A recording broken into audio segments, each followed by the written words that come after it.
भाइयों और बहनों, आज मैं आपको एक चित्रों के माध्यम से एक बहुत गहरी बात समझाना चाहता हूँ। कल्पना करो कि एक विशाल मनुष्य का आकार है, लेकिन ये कोई साधारण मनुष्य नहीं है। ये मेरी भगवान की कल्पना है। असल में भगवान का कोई रूप नहीं है, लेकिन हमारी समझ सीमित है, इसलिए उसे समझने के लिए हमें कोई प्रतीक बनाना पड़ता है। किसी के लिए वह भगवान है, किसी के लिए अल्लाह है, किसी के लिए गॉड है, किसी के लिए प्रकृति है और किसी के लिए ऊर्जा है।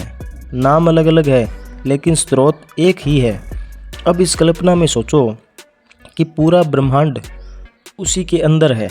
हमारी पृथ्वी, जिसे हम बहुत बड़ा समझते हैं, वह उस विशाल सत्ता के भीतर सिर्फ एक कण की तरह है। इतना छोटा कण कि अगर तुलना की जाए तो जैसे शरीर पर धूल का एक कण चिपका हो। और सिर्फ पृथ्वी ही नहीं, मिल्की वे गैलेक्सी और अनंत गैलेक्सियाँ सब उसी परम सत्ता के भीतर है। लेकिन समस्या कहाँ से शुरू होती है? समस्या शुरू होती है मन से। मन क्या है? अगर पूरे शरीर की तुलना करें तो दिमाग आकार में बहुत छोटा है। हाथ बड़े हैं, पैर बड़े हैं, शरीर बड़ा है, लेकिन दिमाग छोटा। फिर भी पूरे शरीर को चलाने वाला वही है। क्यों? क्योंकि दिमाग एक कनेक्टर है, यह जोड़ता है। लेकिन सवाल यह है कि ये जुड़ता कहाँ है? यही पूरी कहानी है। मन दो जगह जुड़ सकता है। पहला, संसार से। जब मन संसार से जुड़ता है तो वह सोचता है, मुझे पैसा चाहिए, मुझे नाम चाहिए, मुझे सम्मान चाहिए, मुझे दूसरों से आगे निकलना है। फिर तुलना शुरू होती है, फिर लालच शुरू होता है, फिर चिंता शुरू होती है। लेकिन एक बात सोचो, अगर पृथ्वी की तुलना करें तो पैसा कहाँ है? पूरी पृथ्वी में पैसा कितना है? अगर पृथ्वी की तुलना ब्रह्मांड से करें तो पृथ्वी कितनी छोटी है, तो फिर पैसा कितना छोटा हुआ? पैसा तो एक मानव द्वारा बनाई हुई व्यवस्था है, लेकिन मनुष्य उसे इतना बड़ा बना देता है कि वह सोचता है पैसे से मैं सब कुछ ठीक कर लूँगा। लेकिन पैसा एक सच्चाई नहीं है, वह सिर्फ एक व्यवस्था है। और सबसे बड़ी बात, पैसा ऊर्जा नहीं दे सकता। असली ऊर्जा कहाँ से आती है? ऊर्जा सिर्फ एक जगह से आती है, परम चेतना से, भगवान से, उस मूल शक्ति से। संसार खुद उसी ऊर्जा से चल रहा है। लेकिन मनुष्य क्या कर रहा है? वह संसार को ही सबसे बड़ा मान बैठा है। यहीं से दुख शुरू होता है। बच्चा जब पैदा होता है, अब एक बहुत गहरी बात समझो। जब एक बच्चा पैदा होता है तो उसका मन संसार से जुड़ा हुआ नहीं होता। उसे नहीं पता कि पैसा क्या है, अहंकार क्या है, तुलना क्या है, इसलिए उसका मन सीधे चेतना से जुड़ा होता है। इसी कारण बच्चे को देखो, वह बिना कारण हंसता है। कभी आपने सोचा कि वो क्यों हंसता है? उसे कोई पैसा नहीं मिला, उसे कोई पद नहीं मिला, कोई सम्मान नहीं मिला, फिर भी वह खुश है। क्यों? क्योंकि उसकी खुशी चेतना से आ रही है। लेकिन जब बच्चा रोता है तो उसका कारण अलग होता है।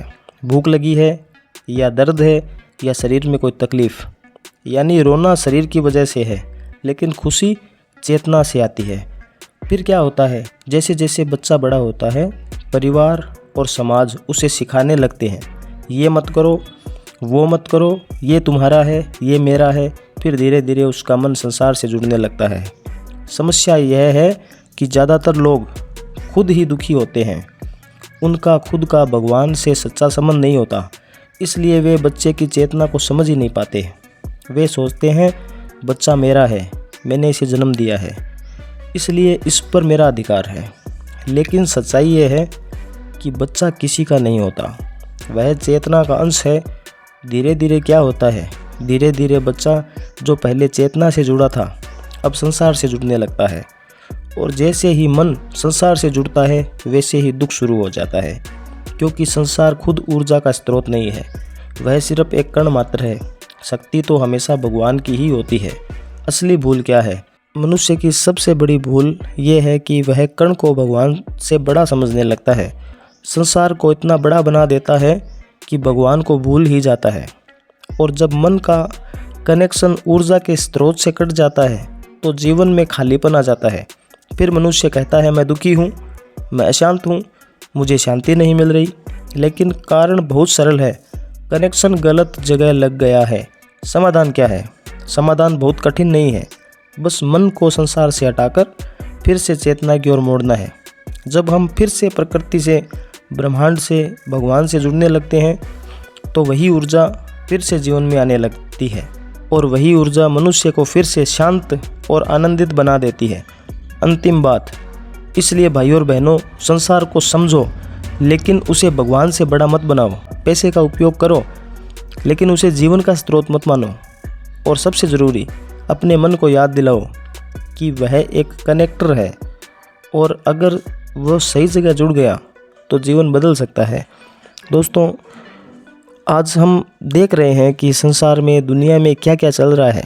10-10, 12-12 साल के बच्चे जो आनंद से झूमने चाहिए थे, वो लोग आत्महत्या के विचार आ रहे हैं उनके दिमाग में।